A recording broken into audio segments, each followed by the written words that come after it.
Olá, meus queridos alunos, aqui é o Wesley, professor de História. Nós vamos falar sobre as revoltas coloniais. Essa é uma aula para a semana 6 do 7º ano do PET 3. Preste bastante atenção. Vou dar informações aí essenciais para que você realize as atividades desta semana. Okay?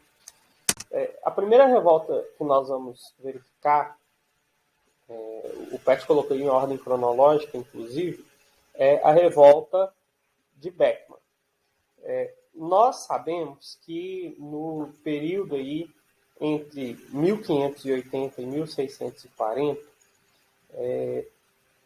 Portugal esteve sob domínio dos espanhóis. Foi o período aí da união das duas coroas. Então, o rei de Portugal era o rei da Espanha durante todos esses anos. Qual foi o problema? Portugal ele consegue aí a sua independência, ele consegue retornar aí ter uma dinastia própria, ok? E diante disso nós vamos ter que o Portugal ele sairá da União Ibérica numa grave crise econômica. E quando um país está em crise econômica, o que ele vai buscar? Impostos e, de alguma forma, aí, buscar a sua grana, aí, buscar se manter de alguma forma. E como Portugal fez isso? Criando companhias de comércio que monopolizava o comércio aí das colônias. E uma das companhias de comércio foi a Companhia de Comércio do Maranhão. E é nesse contexto de crise econômica, de fim da União Ibérica, de criação da Companhia de Comércio do Maranhão, que nós teremos a insatisfação que fará ocorrer, que motivará a revolta de Beckman. Então, é basicamente isso. Então, o que nós temos aí? A revolta se inicia por 3 fatores. Primeiro, a insatisfação do monopólio com a Companhia do Comércio do Maranhão. A segunda foi a proibição do uso de mão de obra escravizada indígena. Isso aí justamente para favorecer o tráfico negreiro. Okay? E a terceira foi o fato de o governador da região, Francisco de Sá de Menezes, morar em Belém ao invés de em São Luís. Então, esses 3 motivos aí fizeram com que o pessoal se revoltasse. O que aconteceu? Um grupo de homens liderados pelo Manuel Beckman invadiu a casa de Estampa e propôs retirar o governador do poder. Olha que coisa maravilhosa. Entretanto, nem todas as pessoas aderiram ao movimento, nem todos os maranhenses, né, aderiram ao movimento, e em 1695, não 1895, como está no PET, o Manuel Beckman foi aí condenado à força pela participação à forca, na verdade, pela participação nessa revolta, e outros líderes também foram punidos por causa desse momento aí de revolta. Okay? Então, nós estamos aí nesse contexto de fim da União Ibérica e que deu aí fim do século XVII, deu na revolta aí de Beckman. Okay? A próxima revolta ela está ligada aí ao estado de Minas Gerais. Interessante que isso aconteceu, né, no território onde hoje nós moramos, né, Minas Gerais, e isso é bastante importante. Por quê? Porque existiu aí um grave problema. Por quê? Os bandeirantes paulistas descobriram ouro nestas terras, né, nas terras de Minas Gerais. Qual que é o problema? Descobriu ouro, a fubazada toda, todo mundo foi, né, veio para Minas Gerais, e aí qual que era o problema? Justamente que os os, os paulistas, os bandeirantes paulistas, eles queriam exclusividade na exploração do ouro, o que acabou não ocorrendo. Na verdade, a coroa ela permitiu que os outros aí estrangeiros, que eram aí chamados de emboabas por causa das botas que eles usavam, eram chamados inclusive pejorativamente, viu? Paulista também, chamar os bandeirantes de paulista também era uma forma pejorativa de se chamar as pessoas, né? Mas houve esse impasse aí entre bandeirantes e outros. E aí o que acontece? Os emboabas, eles fizeram aí uma emboscada, né, próximo a Tiradentes, próximo à região de São João del Rei, no Rio da Morte, que ficou conhecido aí como Traição do Capão, que foi onde ocorreu, né? No Capão foi onde ocorreu esse problema. Alguns dos bandeirantes foram rendidos aí e mortos nessa situação, porém alguns que sobreviveram ainda tentaram, ainda lutaram, porém acabaram perdendo. Então os bandeirantes perderam e acabaram desistindo, né, com a impossibilidade de conquistarem, né, chegarem aos seus objetivos aqui na terra de Minas Gerais. E eles partiram para o estado, onde hoje é o estado de Goiás, o estado de Mato Grosso. É interessante nós observarmos que isso aí está ligado diretamente ao processo de interiorização do território brasileiro. Então, nós temos aí já em 1708, 1709, esta questão da interiorização do território. O Tratado de Madrid só será assinado em 1750. Então, aqui nós já estamos extrapolando aí as linhas do Tratado de Tordesilhas. Okay? Outro desfecho importante da Guerra dos Emboabas. A coroa portuguesa criou a província, a capitania, na verdade, de São Paulo e Minas de Ouro. Okay? E aí, futuramente, em 1720, a Minas do Ouro será desmembrada e se tornará Minas Gerais. Ok?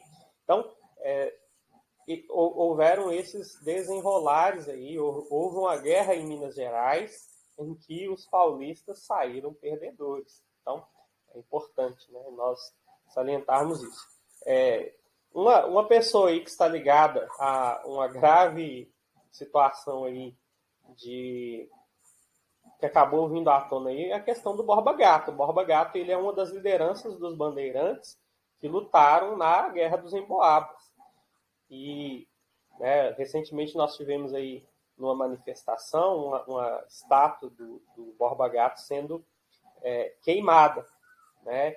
Ele é uma das lideranças que lutaram aí dentro desse contexto, ok? A próxima revolta, nós vamos ter aí a Guerra dos Mascates. Ela ainda tem alguma ligação com a União Ibérica, mas não tem uma ligação aí direta. Por quê? Primeiro, dentro do período da União Ibérica, a região Nordeste ela foi aí conquistada, ela foi invadida por holandeses. Os holandeses tinham uma treta com a Espanha. E aí o que eles fizeram? Invadiram as colônias espanholas. E, por sua vez, né, uma vez que estávamos aí na União Ibérica, ela invadiu o Nordeste brasileiro. Então, no século XVII, os holandeses fizeram essa invasão na região de Pernambuco.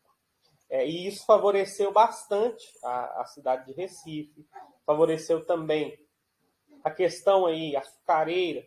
Eles trouxeram novas técnicas que melhoraram a qualidade da produção do açúcar brasileiro e do açúcar da região, né, de Recife e de Olinda, e isso fez com que houvesse esse desenvolvimento. Até então, a única vila aí que existia, que tinha uma Câmara Municipal própria, era a cidade de Olinda, que era a cidade mais importante. O que acontece? Com a expulsão dos holandeses, começaram a existir aí algumas tretas entre recifenses e olindenses. Né? Os recifenses eram comerciantes portugueses e os olindenses eram produtores de açúcar. Né? Então, eram donos aí de engenho.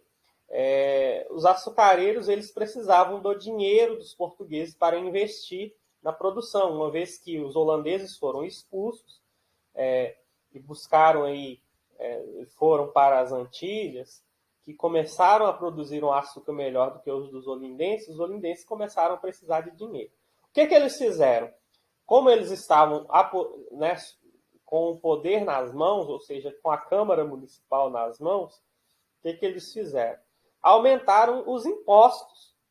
E aí o que vai acontecer? Recife, ele conseguirá, ele alcançará aí os recifenses que justamente eram chamados de mascates, de forma pejorativa também. Okay? Os recifenses eles vão conseguir elevar o povoado aí à condição de vila e vão ter a sua Câmara Municipal própria, ou seja, os olindenses vão ficar sem os impostos dos recifenses. Será que isso deu briga? Deu muita briga.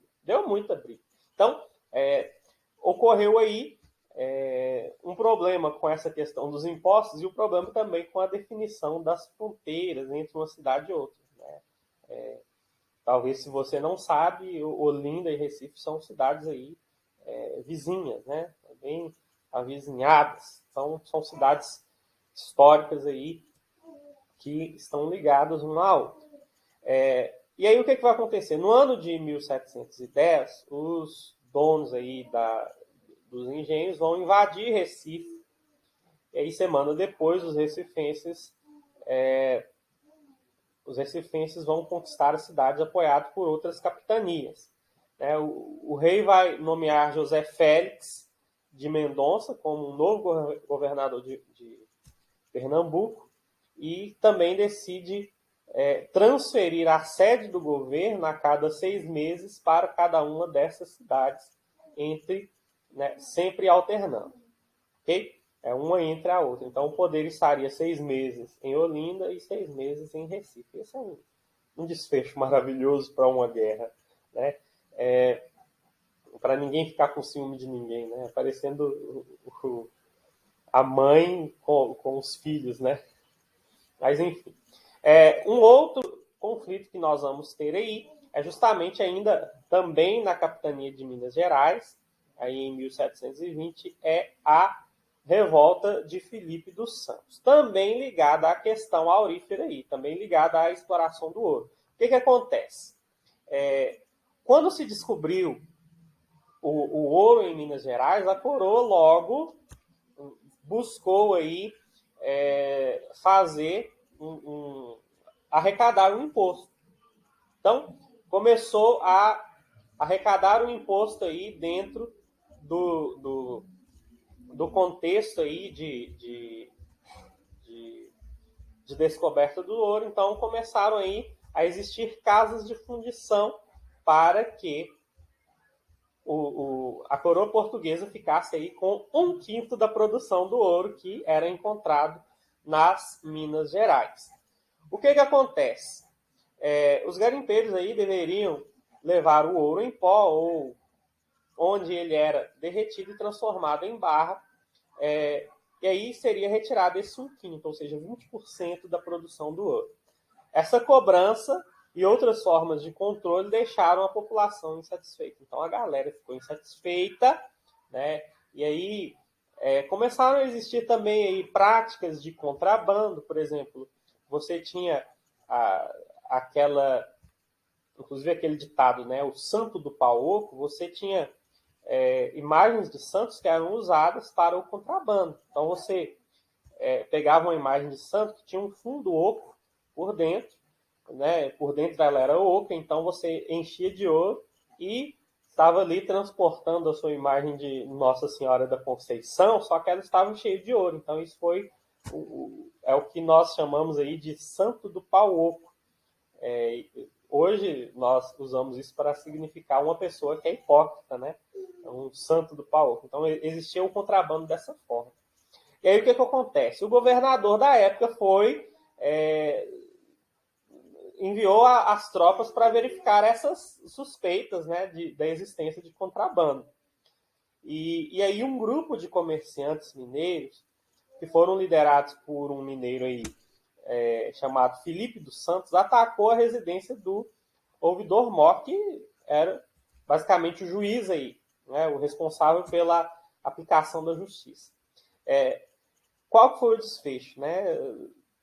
Mais uma vez, enforcamento do responsável pela revolta, no caso Felipe dos Santos, e esquartejamento.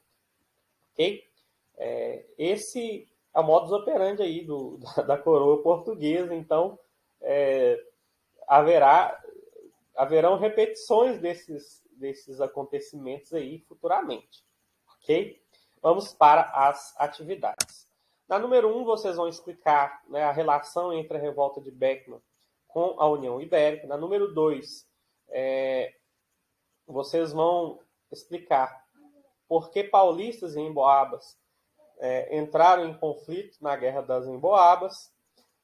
Na número 3, a Guerra do Mascates envolveu um conflito entre duas cidades de Pernambuco. Identifique quais eram estas cidades e por que elas estavam em conflito. Então, é bastante simples, né? A gente explicou tudo aí, está tranquilo para vocês. A revolta de Felipe dos Santos ocorreu devido à insatisfação com a coroa portuguesa. Explique qual era a insatisfação. Né? E a número 5. As revoltas citadas no texto têm diversas conexões. Estabeleçam a conexão entre pelo menos 2 das 4 revoltas. Esta é uma questão pessoal, mas é bastante simples você relacionar uma com a outra, porque estão todas basicamente um tanto quanto ligadas e muitas vezes até contemporâneas. Né? Eu até acabei fazendo algumas conexões aí, então você pode utilizar dessas conexões que eu fiz. Né? Agora, né, não darei o peixe na sua mão, né? Você vai ter que pescar isso dentro do vídeo. Ok?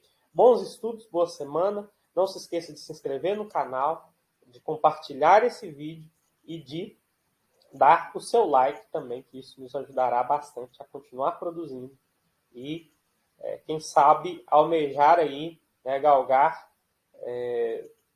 melhoras importantes aí no conteúdo e na qualidade dos vídeos do canal. Ok? Deus abençoe você.